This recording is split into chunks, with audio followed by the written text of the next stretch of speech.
Natal foi a maior base americana fora do território deles. Natal era a Casa Branca dos trópicos. Aqui tinha espiões de todas as nacionalidades. A estada dos americanos aqui era passageira. Quem vai para uma guerra? O medo de morrer. Então eles queriam festa, queriam dança, passear pela cidade, como se não houvesse um clima de guerra. Ele era da Força Aérea do Exército Americano, da parte de meteorologia. E acabou ficando por aqui. E ficou por aqui. O que você pensa sobre essa participação de Natal na Segunda Guerra? Eu penso que ela é menosprezada, ela não tem o alcance que deveria ter no Brasil.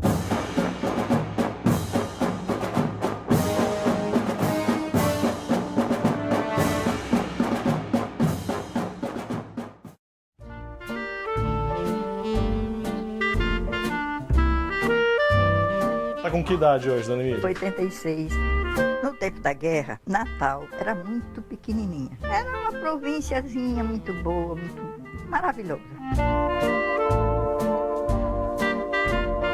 É difícil precisar numericamente, mas Natal teve em média de 10 mil americanos aqui no período a partir de 1943 até 45. Para uma população de mais ou menos quantas pessoas nessa época? Em torno de 55 mil habitantes Natal tinha na Segunda Guerra Mundial. Eles viraram a cabeça do povo de Natal, né? Ainda hoje é o povo de cabeça mais arejada que tem no Nordeste, é o povo de Natal. É uma herança dos americanos. Agora eles trouxeram muito aperreio pra gente, sabe por quê? Porque aqui é uma cidade com pouquinha gente, estruturada para ter alimentação para aquele povo que tem. De repente chegou uma leva de gente, tudo era para base. A população ficou sem nada, né? Um ovo que custava 20 centavos passou a custar R$1. Não nessa moeda, mas era o equivalente, entendeu? Foi caro demais e não se encontrava para comprar.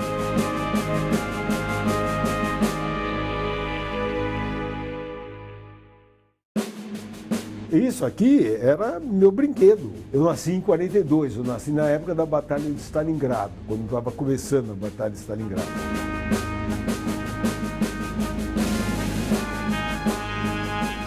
Com 5 anos, 6 anos, eu brincava com isso aqui. Esse era o meu brinquedo. Não é soldadinho de chumbo, mas é o soldadinho de plástico.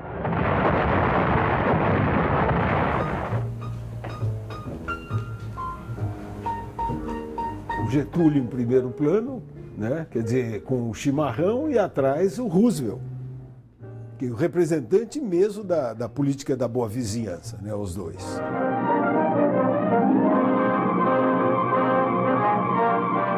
A política de boa vizinhança era a política externa americana dirigida para a América Latina, não só durante a Segunda Guerra, desde a posse do Roosevelt. In the field of world policy, I would dedicate this nation to the policy of the good neighbor. Em 1933, ele fez no discurso dele falando da política da vizinhança.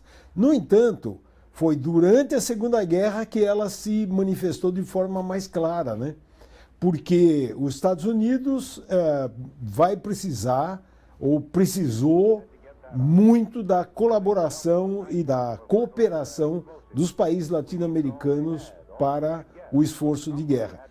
em especial ao Brasil. The people of Brazil proved their friendship for the people of the United States in a time of world crisis. Em 1939, o chefe do Estado-Maior do Exército Americano, o general George Marshall, veio ao Rio de Janeiro num cruzador. O objetivo dele era já comprometer as autoridades brasileiras com a cessão das bases que existiam aqui no Nordeste para efeito de segurança do continente, né? Dada a proximidade com a África. With an air base on the bulge of Brazil, we could fly the Atlantic just as readily from west to east as he would have been able to do from east to west. É bom a gente sempre lembrar que os aviões que hoje existem por aí, que vai daqui até Paris sem reabastecer, não existia isso, né? Quer dizer, os aviões movidos a hélice, eles tinham que reabastecer. We flew jeeps and small field pieces, airplane motors and spare propellers. Então, os grandes aviões de carga americanos que começaram a ser produzidos na Segunda Guerra, eles precisavam de um ponto próximo do velho continente, ou da África, né, que é o mais velho continente ainda. E se você olhar para o mapa, o lugar mais próximo entre o continente americano e a Europa e a África, principalmente a África, é Natal.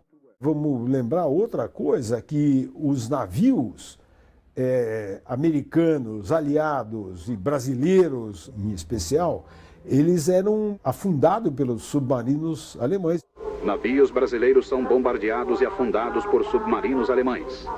A grande estratégia naval alemã era impedir que a América, quando eu falo América, é os Estados Unidos e todo o resto da América, a fornecer alimentos, matéria-prima para a Inglaterra e para os próprios Estados Unidos.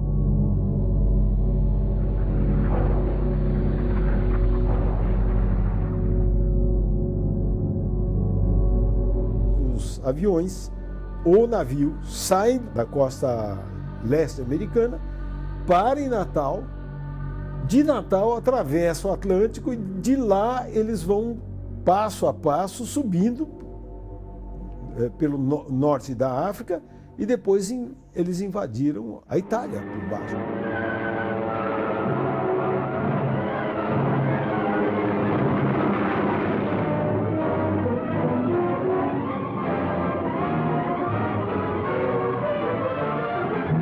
Dizem que a existência de Natal, que foi chamado de o Trampolim da Vitória, ele propiciou a redução de 1 ano na duração da guerra, do conflito.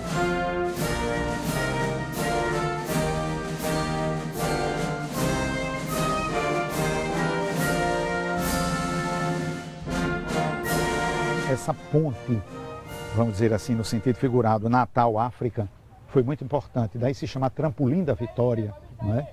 Porque daqui saíram as forças que reforçaram, né, as campanhas dos aliados, principalmente no norte da África.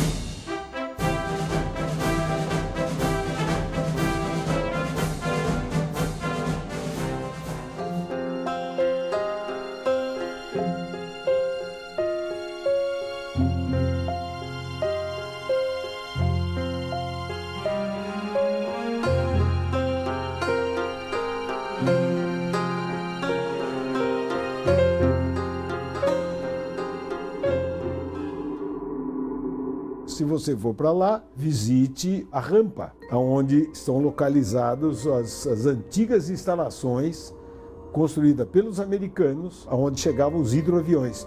Uma boa parte dos aviões não aterrissavam na terra, eles aterrissavam na água e depois chegavam na rampa, descarregavam o tanque de guerra, e depois ia para o teatro de batalha na Europa. Não só na Europa, depois ia para o teatro de batalha do Pacífico também.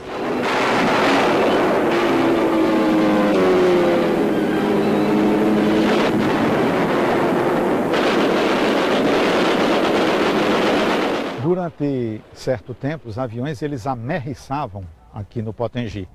E aqui era uma espécie de aeroporto.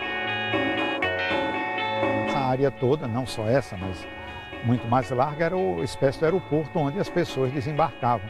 E o nome rampa vem exatamente daí, do local onde as pessoas do hidroavião vinham para a terra. Eles amerrissavam no Potengi. Amerrissavam, porque aterrissar é na terra. Na terra. É.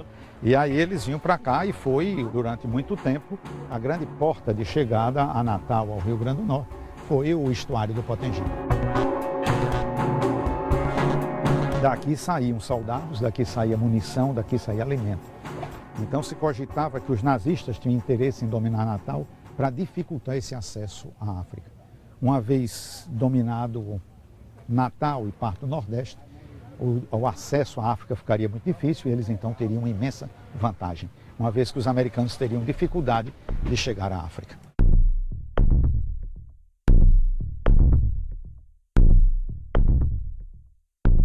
No dia 28 de janeiro de 1943, o presidente dos Estados Unidos, Roosevelt, marca um encontro com Getúlio Vargas. E esse encontro foi aqui em Natal. Foi um encontro praticamente secreto. Getúlio chega na véspera, 27, fica hospedado em um navio e o presidente Roosevelt chega na manhã do dia 28, que também fica hospedado em um navio aqui no Potengi. Ele veio de hidroavião, amerrissou aqui e se hospedou no navio.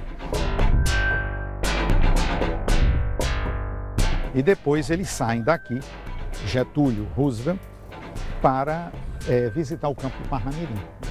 Aí onde se tem a foto histórica e o percurso que eles fazem pela cidade. É o chamado Encontro de Natal.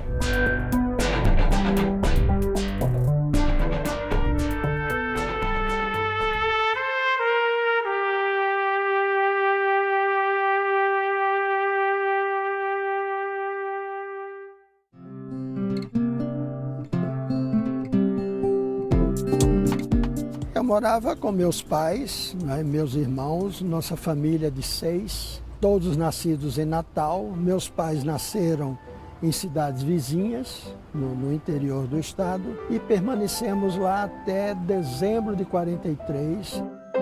Eu vim para Campinas somente no ano de 82. Nasci um ano antes da guerra, em 38.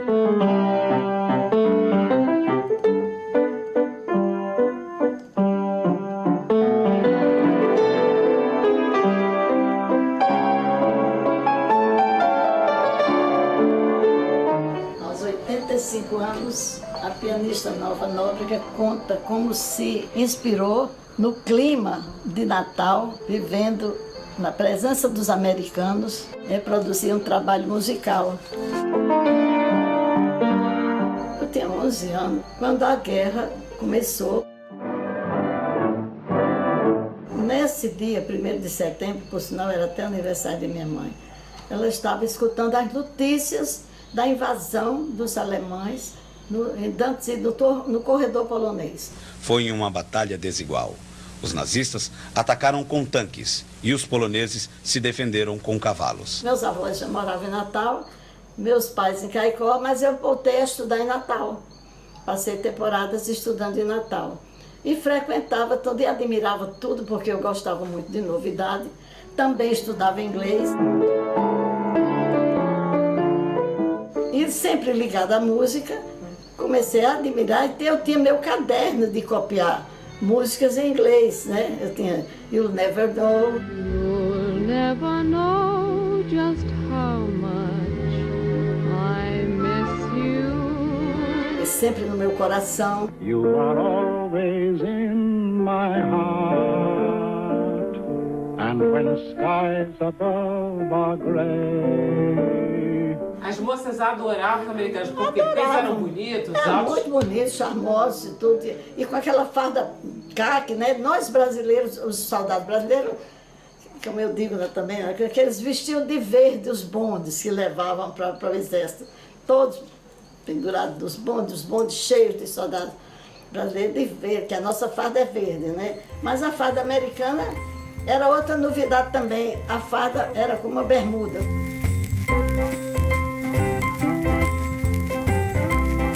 Eu acho bem interessante, essa farda aqui é original, é a farda de verão da Força Aérea, do Exército, tudo estão aqui catalogadas, tudo aqui é original. Isso era a roupa que o americano usava. Usava de verão aqui, diferentemente da Europa, que era aquela farda mais encorpada. Era mais grossa, por causa do frio. Por causa do frio. Aqui, como era calor. Essa passou por Natal. Capacete original do serviço médico. E uma coisa que eu acho bem interessante são os álbuns que nós temos das pessoas que passaram por Natal. É porque a gente tem hoje nos arquivos americanos toda a fotografia oficial. Mas aqui não, é o dia a dia da cidade entre eles. Ele registra as namoradas, as figuras interessantes da cidade. Olha as namoradas do cara aqui, o cara era bonitão. Olha. O comércio, as bandas, o carnaval. Nós víamos eles caminhando pelas calçadas, né, com aquele uniforme diferente. Então isso chamava atenção, o tipo físico também diferente, costumavam ser mais altos, mais claros, às vezes loiros.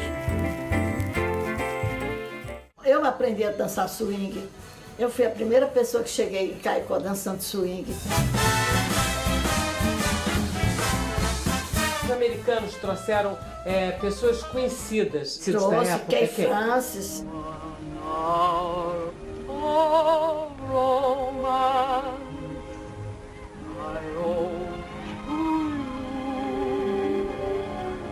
One hour of romance.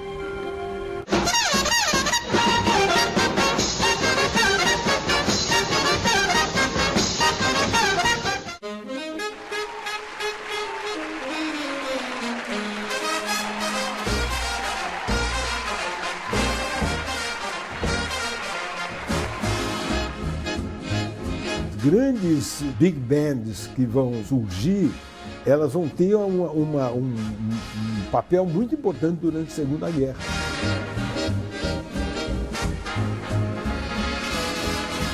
Mostra a importância do jazz, dos discos que iam para frente de batalha. Os soldados se animavam, sabe? E não esquecer que os artistas americanos iam para frente de batalha para fazer shows, para animar.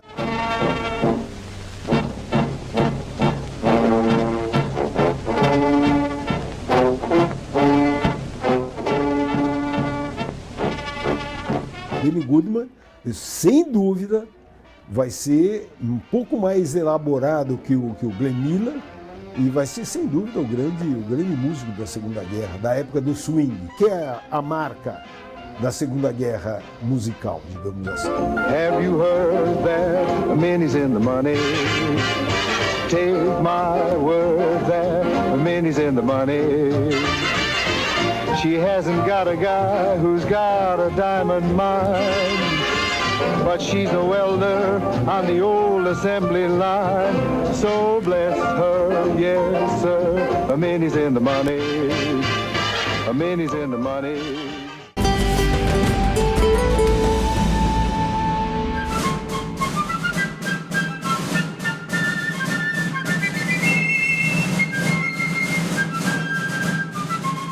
Eu fui o primeiro brasileiro a servir a mesa do comando. Também inaugurei a fábrica de Coca-Cola.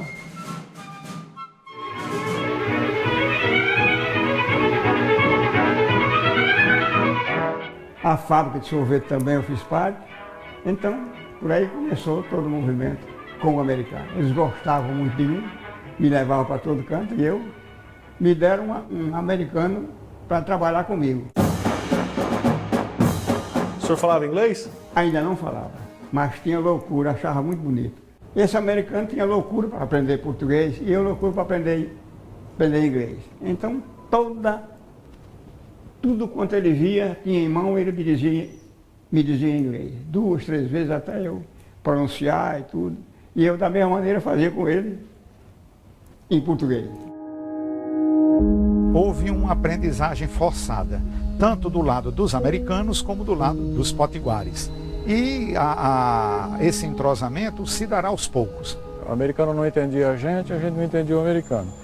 Poucas pessoas falavam inglês aqui e poucos americanos falavam português. Mas com o passar dos anos, né, eles ficaram 5 anos aqui, o pessoal já estava se entendendo perfeitamente. Good morning, how are you, my name, e fui aprendendo. rua, estou dizendo, eles saíam para passear. Aquela leva de menino, de rapazinho, tudo. Que eles tinham um pavor da polícia deles, viu? Faziam besteira não. A polícia quando pegava não alisava não. Os americanos gostavam da cidade? Gostavam da cidade e gostavam do povo. E gostavam também de beber muito e gastar muito dinheiro. E das mulheres? Aí é que era, aí é que gostavam, viu? Viviam doidinhos atrás de mulheres por aí, viu? Muitas vezes até que eu acompanhei também, viu? Muitas vezes. E eles gostavam de festa? Ah, sim, tinha festas. Que eles tinham o salão próprio para fazer as festas dele. E convidava as moças daqui de Natal, né? Para divertir. Por aqui passaram tantos artistas. Tyrone Power, sei como é que se pronuncia não, mas era um grande artista desse tempo. Tyrone Power, eu tenho a fotografia ele desembarcando. E depois os generais que vinham visitar, o general Eisenhower fazendo revista nas tropas. Soldiers, sailors and airmen of the Allied Expeditionary Force. Aqui foi criada uma entidade civil destinada a promover essa confraternização. Então isso terminou isso no seguinte, era que tinha festa todo santo dia. Essas festas semanais eram o seguinte, eram patrocinadas por unidades do exército americano. E eram as únicas em que tinha de soldado raso a coronel. Eles promoviam festas, bailes e convidavam a sociedade local para participar. Tanto é que tem muito americano que namorava as moças da cidade, chegaram até casar. Essas fotos eram as fotos que a minha mãe enviava para o Brasil, juntamente com as cartas, para os familiares dela. Meu pai veio para Natal no primeiro contingente militar que se deslocou dos Estados Unidos para Natal para fazer o trampolim da Vitória. Minha mãe estudava numa escola de molde suíço que tem aqui em Natal até hoje muito conhecida, chamada Escola Doméstica de Natal. E quando ela saía do internato, com as amigas delas e as professoras, ia às festas dos clubes que existiam aqui. E nessas festas, alguns americanos começaram a participar. E ela conheceu o meu pai numa dessas festas. E ele se apaixonou por minha mãe, começaram a namorar e casaram. A história de amor deles foi belíssima. Então, eles moraram nos Estados Unidos e se amavam muito. Mas, em 1953, o casamento deles acabou. Ele se apaixonou por uma outra e minha mãe voltou para o Brasil com os 4 filhos. E ela se casou de novo aqui ou não? Nunca casou, morreu apaixonada por ele. E nunca deixou que a gente falasse nada, absolutamente nada que denegrisse a imagem dele. Ela gostava muito dele? Gostava. Ela dizia que ele foi ótimo para ela, enquanto durou. Se você na Segunda Guerra falasse assim, eu quero ir para um lugar onde eu vou tirar uma foto, vai ser 20 americanos na foto, era aqui. Essa daqui é a Doutor Barata. Essa rua que você está vendo aqui, que é uma rua estreita e tudo, na época da guerra, era a rua onde fervia aqui durante o dia o movimento de soldados americanos e do pessoal de Natal, porque essa rua concentrava o que Natal tinha de melhor. Que nem hoje você quer ir num shopping, que lá no shopping tem restaurante, tem loja de roupa, loja de móvel, é aqui. Então o que você imagina hoje que era o shopping centers, aqui na época da guerra era essa rua. Aqui tinham os melhores bares, as melhores boutiques, lojas de tudo que você imaginar de bom, tinha aqui na Doutor Barata. Tinha muito movimento de americano, porque eles iam fazer compra no comércio. Eles sentavam nos bares para beber, para bater papo, para rir. O pessoal brasileiro que fazia amizade com eles, sentava com eles na mesa para bater papo. A gente tem fotos do pessoal brasileiro e americano junto.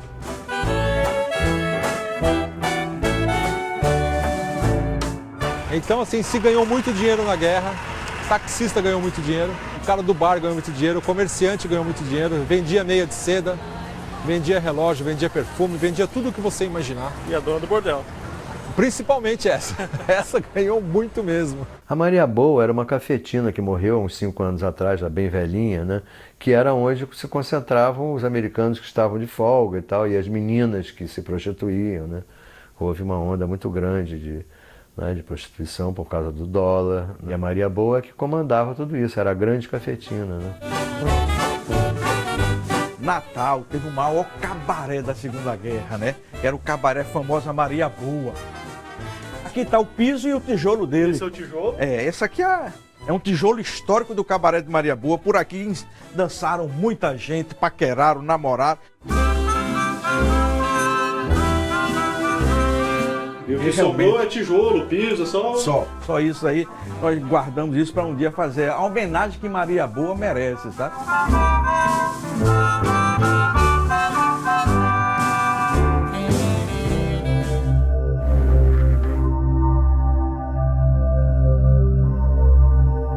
Aqui nesse sobrado que fica no bairro da Ribeira, vivia um cônsul italiano.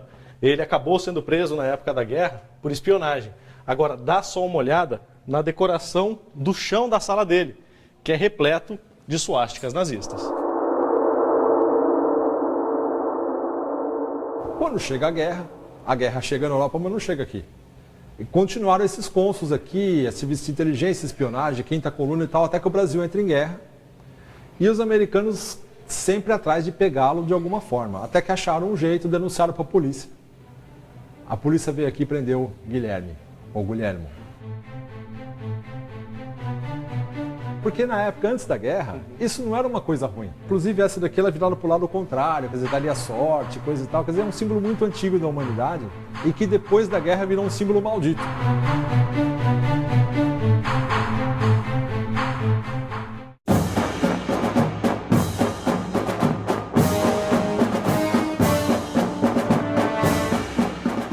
Our mission is to defend the South Atlantic coast and drive them out of Dakar, and once again have freedom and democracy. Aqui na base aérea de Natal funcionava a famosa Parnamirim Field, que foi onde os americanos se instalaram durante a Segunda Guerra Mundial e transformaram esse lugar aqui na maior base militar americana fora dos Estados Unidos.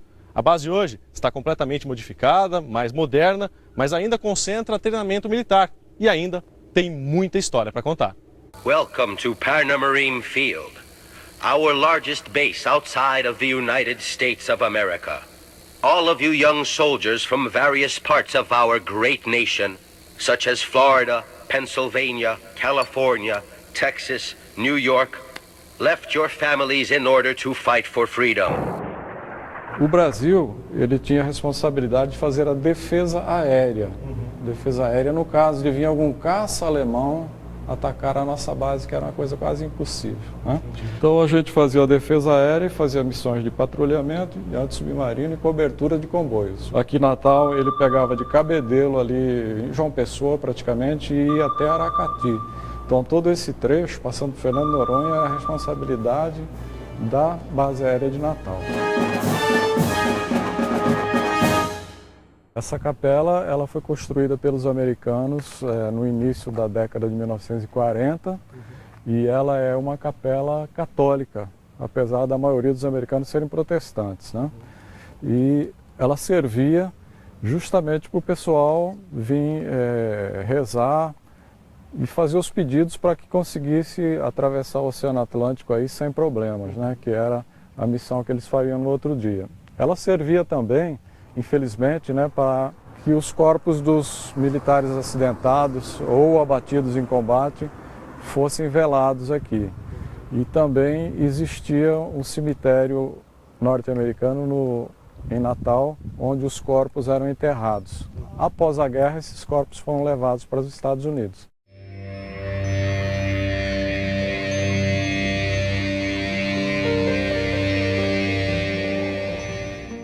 Dos 146 soldados que morreram e foram enterrados aqui no cemitério do Alecrim, em Natal, 145 foram repatriados. Sobrou apenas um. É o corpo do sargento Thomas N. Brown, que morreu quando tinha apenas 22 anos de idade. Ele era da Força Aérea do Exército Americano, da parte de meteorologia. Diz a lenda, diz a história aí, que provavelmente ele ele morreu de uma doença venérea. Não foi uma morte em combate, nada glorioso, nem nada assim. Talvez por isso a família não tenha querido que ele fosse repatriado. E também diz a lenda que ele deixou a viúva aqui, que seria a noiva ou a namorada. Então é um assunto tabu, porque, embora muita gente saiba, eles dizem pra gente, é melhor não falar sobre isso daí. Entendeu? Até hoje é um assunto tabu. Depois de 70 anos... Numa criança, como é que era viver naquela época? O senhor chegava a ter medo de guerra, medo de bombardeio, medo de invasão? Como é que era? Toda a cidade teve, porque havia os treinamentos, né, de defesa antiaérea, compreendeu? Apagava-se tudo. O blackout hoje era mais cedo? Deu no rádio, você não viu, não? Eu acho que eu vou lá na cozinha ver se a mamãe tá bem. Começava com sirenes, aquela coisa toda. O alerta para isso era dado, por exemplo, em Natal, a sirene maior que tinha era na cidade de Açu. Era uma sirene que tocava alto para chamar o povo de todo o Vale do Açu para as sessões de cinema. Conseguiram levar, trazer esse sino, não era um sino, era uma sirene. E botaram lá na catedral, no centro da cidade.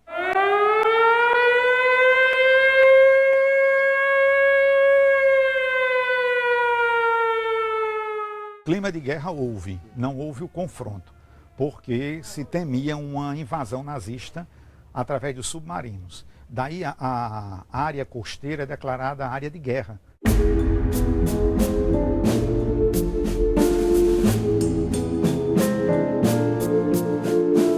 Temia-se também um bombardeio aéreo.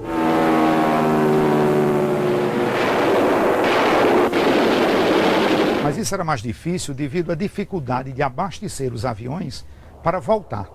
Eles teriam condições de vir, bombardear e abastecer para voltar. Isso era meio complicado. Fato é que havia o blackout, as casas à noite eram obrigadas, durante determinado período, principalmente em 1943, de fevereiro a outubro, as casas elas apagavam as luzes à noite. É só um treino, não é um bombardeio, é um treino antiaéreo. E para acender qualquer vela, qualquer luz fraca, tinha que colocar alguma coisa nos vidros para que não aparecesse a luminosidade. Natal era blackout, direto, toda noite, que havia o perigo de um ataque alemão pela proximidade, né?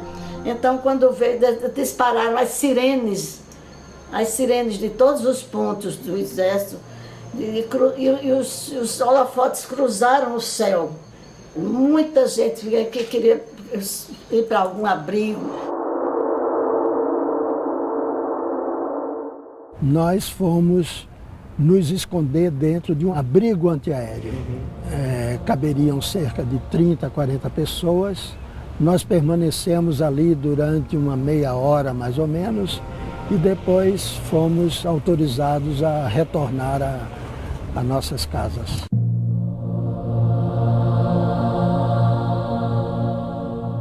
Medo, tinha pavor. Medo não. Você sabe que com a continuação o Brasil declarou guerra, né? Entrou na guerra e o negócio piorou.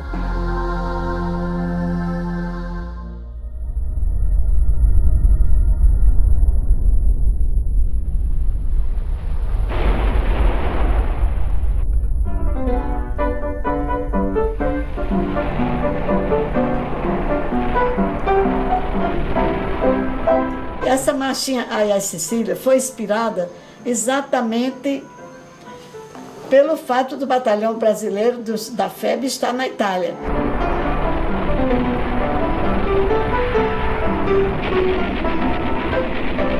Então, a letra da marcha que é interessante, porque dizia: para mostrar que braço é braço, eu conquistei Sicília. Enfrentei bala de aço, mas conquistei Sicília. Ai, ai, Sicília, ai, ai, Sicília. Ai, ai, Sicília, eu não sei amar a mais ninguém, e tu sabes que eu te quero. Os microfones tocavam muito alto na avenida, enquanto todo mundo com lança-perfume, dançando e brincando lá no carnaval. Muita moça e muito americano também. foi na quarta-feira de cinza que o carnaval terminou no Brasil, né? Termina tudo, apagam-se as luzes, fecham-se os microfones. E então os americanos voltaram de noite, logo cedo, para a Avenida Rio Branco, com as lança-perfume e tudo mais, e admirado porque estava tudo em silêncio, e aí começaram, por que não mais Sicília hoje? Por que não mais Sicília hoje?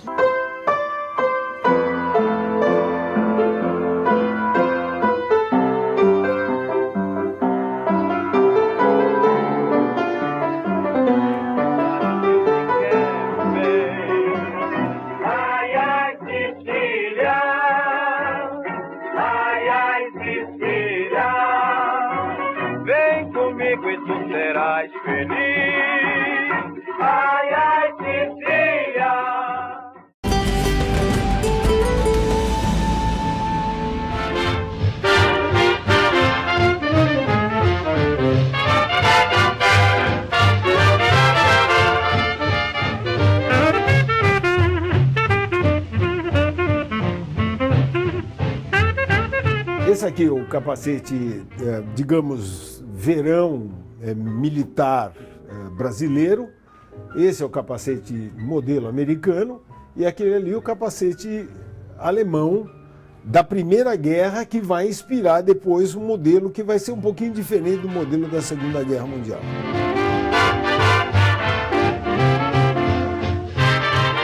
É interessante a gente notar como está presente a Segunda Guerra. Eu devia ter aqui uns 6 anos e o meu irmão devia ter uns 3,5, por aí. E eu com o capacete da Segunda Guerra. Eu recordo que naquela época foi introduzido o hábito de mascar chiclete. Hoje em dia, os jovens estão sempre usando o celular, não é verdade? Na época, não havendo celular, você seria um jovem moderno se mascasse chiclete. Uma das coisas que chamava muita atenção eram os enlatados, né? Até porque a guerra usava muito. A alimentação, por exemplo, nas sacolas metafóricas da política da boa vizinhança, chegou a Coca-Cola. E chegou uma revista chamada Seleções. E chegou uma revista chamada Em Guarda, que era bastante americano, aquilo fazia parte da cultura americana.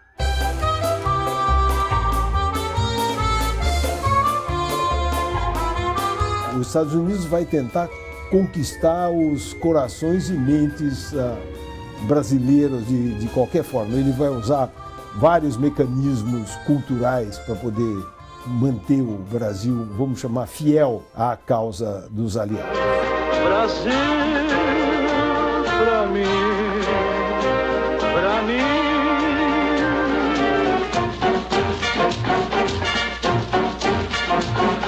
Bem, sem dúvida que eles trouxeram algo que foi uma novidade enorme para a sociedade natalense, né? De modo que isso mudou os hábitos. Dizem que as moças começaram a sair sozinhas, começaram a ter o hábito de fumar, o que não havia antes da chegada dos americanos. A gente comprava Muscifito, shampoo perfumado, porque eu não conhecia shampoo nesse século. Eu que gosto de novidade, comecei a usar shampoo, comprar shampoo.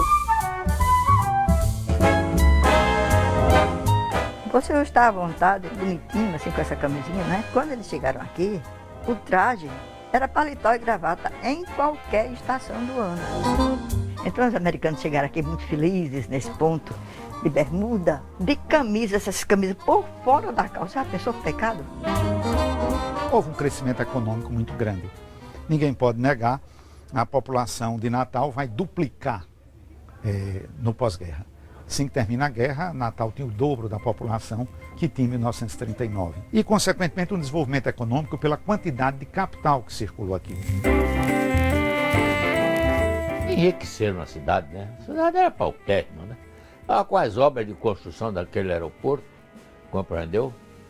É uma coisa incrível.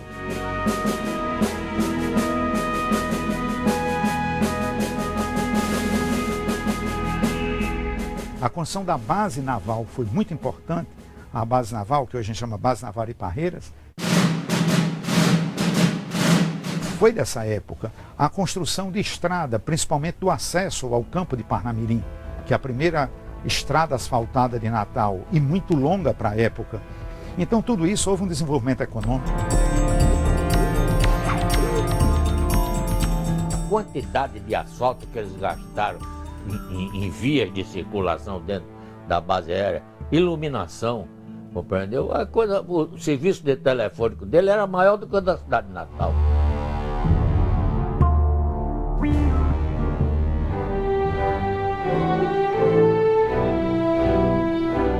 Quando eles começaram a ir embora, começou aqui a choradeira. Quando os americanos saem, né, eles terminam a guerra... Tristeza. Nós temos depoimento de um cidadão que foi fazer o discurso da vitória. E cadê juntar a turma para fazer o discurso da vitória? Parecia um desastre. Foi o que aconteceu. Ele disse, meu Deus, o discurso da vitória no Teatro Carlos Gomes, hoje Alberto Maranhão, foi um desastre. Todo mundo triste. Enquanto o mundo todo comemorava a vitória, que tristeza, a guerra acabou. E agora, José? O que é que nós vamos fazer?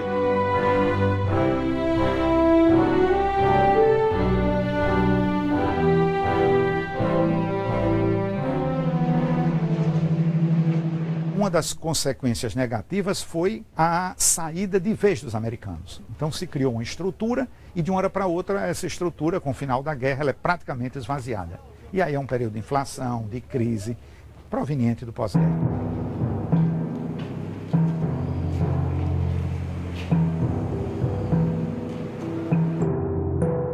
E aqui, ainda hoje em Natal, há uma tendência para americanizar os nomes. E disseram que eu voltei americanizada, com burro do dinheiro que estou muito rica, que não suporto mais o breque de um pandeiro e fico arrepiado ouvindo uma cuíca. Você anda em determinadas ruas, os nomes quase todos são americanos, né? São em inglês. E isso chama muita atenção. Você encontra mais nome de comércio em inglês muitas vezes do que em português.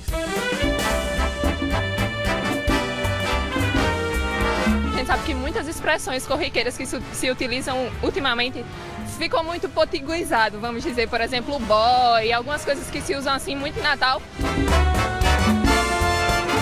Thank you. What's your name? Esquina do Brasil, cenário mundial, e na Segunda Guerra, seu palco foi Natal. Além do horizonte, eu fico imaginando vários aviões atravessando o oceano. Os americanos, hoje em dia, eles conhecem Natal, eles sabem dessa história, da importância de Natal para a Segunda Guerra? Eu, doutor na universidade, não era especialista no Brasil, mas era especialista em modo geral América Latina, mais os países que falam espanhol. Mas não sabia nada que existia a base aérea aqui na Segunda Guerra.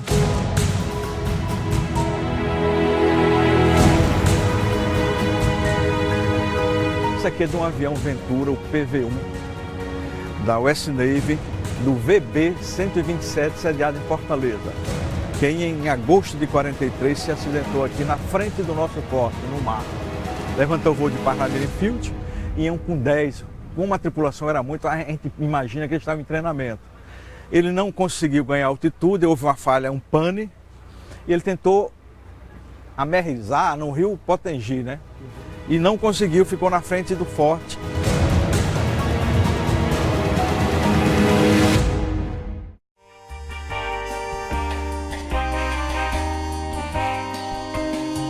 Como é que começou essa tua paixão pela Segunda Guerra para reunir um acervo desse tamanho, Augusto? A paixão começa por Natal. A gente tem um grupo de amigos que curte, pequeno grupo, né? Que curte o tema e vai se aprofundando, vai batendo um papo, vai agregando pessoas.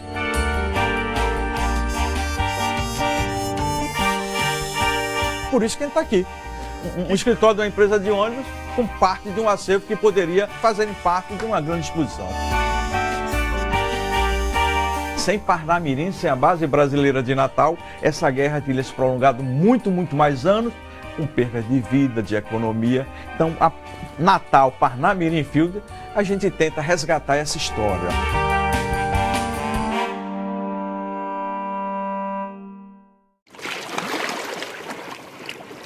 A rampa hoje ela não está conservada, ela podia ter um outro status aqui na cidade, como é que é? Está todo um projeto de revitalização, inclusive com a instalação do Museu da Segunda Guerra Mundial. Isso ajudaria a divulgação e preservaria a história.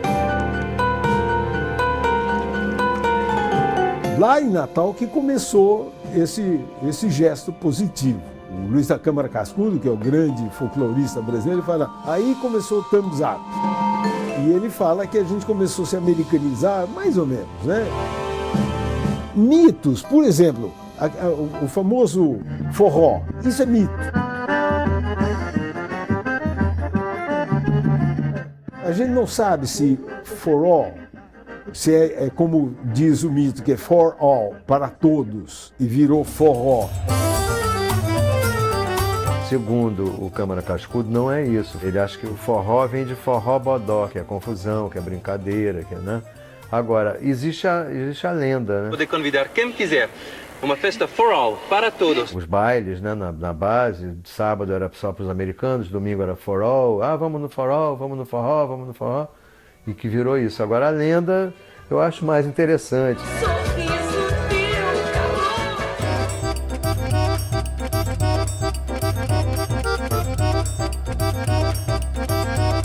Adoro Natal, o dia que eu vi Natal, eu disse que eu vou morar aqui, infelizmente vou morrer aqui também. Eu acho que a presença dos americanos que mudou completamente o nosso contexto. O contexto de uma Natal provinciana, sem indústria, que todo mundo era funcionário público, com a granjinha aqui, uma acolá, e com a presença americana, Natal se tornou uma cidade de vanguarda. A cidade, vamos dizer que se sentiu mais moderna, mais contemporânea, né? Porque na época tudo que era moderno existia no Rio de Janeiro, que era a capital federal, ou em São Paulo. Enquanto as cidades do Nordeste eram cidades pacatas, de uma vida assim muito tranquila. E quando chegaram os americanos, isso balançou.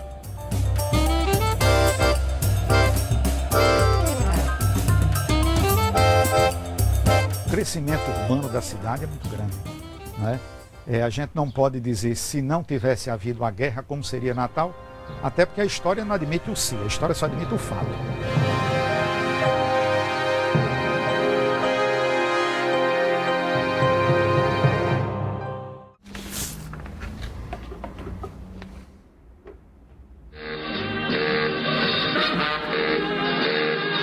O seu legado americano predileto? O jazz. Para mim foi uma das coisas fundamentais. Você estava lá, de repente passava um artista americano, já pensou? Era assim que se via.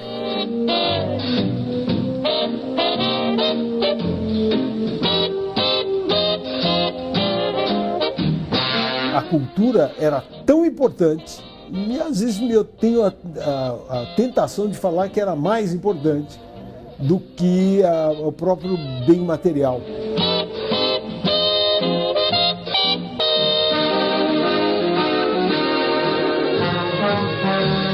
Já estava previsto, né, que um dia eles iriam embora. O que o senhor mais tem saudade daquela época? É só daquela convivência, daquele movimento, né? De tudo que eu fazia, tudo que eu fazia eu gostava.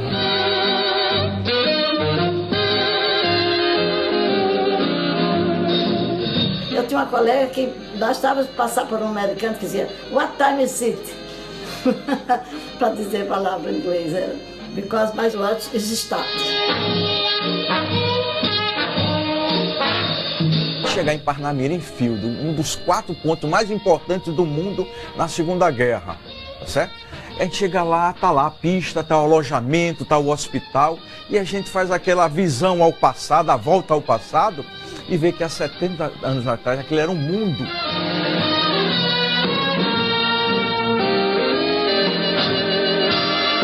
Eu acho que Natal, de todas as cidades do Nordeste, é a mais cosmopolita, né? Quer dizer, ela não tem aquele moralismo meio provinciano, ela tem uma universalidade, ela tem a cultura local, o comportamento e tal é diferente, é cosmopolita.